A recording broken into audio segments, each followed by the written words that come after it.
विद्यार्थ्यांना पुढचा प्रॉब्लेम काय दिलेला आहे आपल्याला, टोटल एनर्जी दिलेली आहे पार्टिकलची जो सिंपल हार्मोनिक मोशन परफॉर्म करतोय. टोटल एनर्जी किती दिलेली आहे 1.024 × 10⁻³ अर्थ. ओके, आफ्टर π/4 सेकंड म्हणजे π/4 सेकंड एवढ्या वेळानंतर तो पार्टिकल मिड पॉइंटला पास करतो आणि किती डिस्प्लेस होतो तर 8√2 सेंटीमीटर.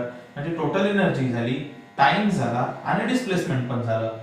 जर त्याचा पिरियड ऑफ ऑसिलेशन हा 2π सेकंड असेल म्हणजे कॅपिटल टी जर 2π सेकंड असेल तर त्या पार्टिकलचा अँप्लिट्यूड किती राहील मोशन असताना आणि मास किती राहील असं आपल्याला विचारलेलं आहे. ओके, तर बघा आपण सगळ्यात पहिले ओमेगा काढू, कारण डिस्प्लेसमेंटच्या इक्वेशन मध्ये पण ओमेगा येतो आणि काय टोटल एनर्जीच्या फॉर्म्युल्यामध्ये पण सुद्धा काय येतो ओमेगा येतो. म्हणून सर्वात पहिले आपण ओमेगा काढून घेऊ.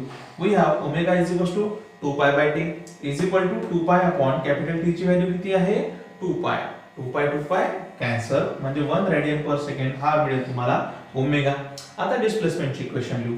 x is equal to a sin omega t. x ची व्हॅल्यू आणि ती 8√2 a माहित नाही तो काढायचा आहे आपल्याला. sin as it is omega 1 आणि स्मॉल t ची व्हॅल्यू किती आहे π/4. आता हे म्हणजे 1 * π/4 काय sin π/4. sin π/4 म्हणजे 1/√2. √2 डिवाइड ला आहे, इकडे गेल्यानंतर मल्टिप्लाय √2 * √2 2 आणि 8 * 2 16 म्हणजे 16 सेंटीमीटर हा तुमचा काय आहे अँप्लिट्यूड येईल. बरोबर. आता अँप्लिट्यूड आल्यानंतर तुमचं नेक्स्ट टार्गेट जे आहे ते मास काढण्याचं आहे. मास काढण्यासाठी तुम्हाला मदत घ्यावी लागेल टोटल एनर्जीची. टोटल एनर्जीचा फॉर्म्युला काय आहे half m ओमेगा² a².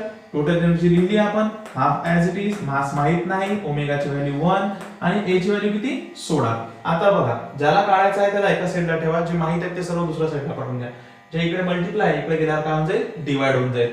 So 1.024 × 10⁻³ multiplied by 2 आणि 16 चा स्क्वेअर 16 चा वर्ग किती 256.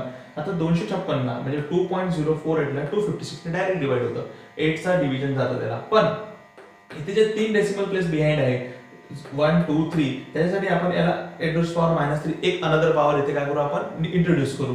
सो -3 -3 -6 अशा प्रकारे तुम्हाला मास 8 × 10⁻⁻6 ग्राम मिळेल. अगोदरच्या हिंदी व्हिडिओमध्ये मी पूर्ण प्रॉब्लेम सॉल्व्ह करून दाखवलेला आहे. तुम्ही ते कसं सॉल्व्ह केलं हे पाहू शकता. समजलं नसेल तर कमेंट मध्ये नक्की लिहून पाठवा. धन्यवाद.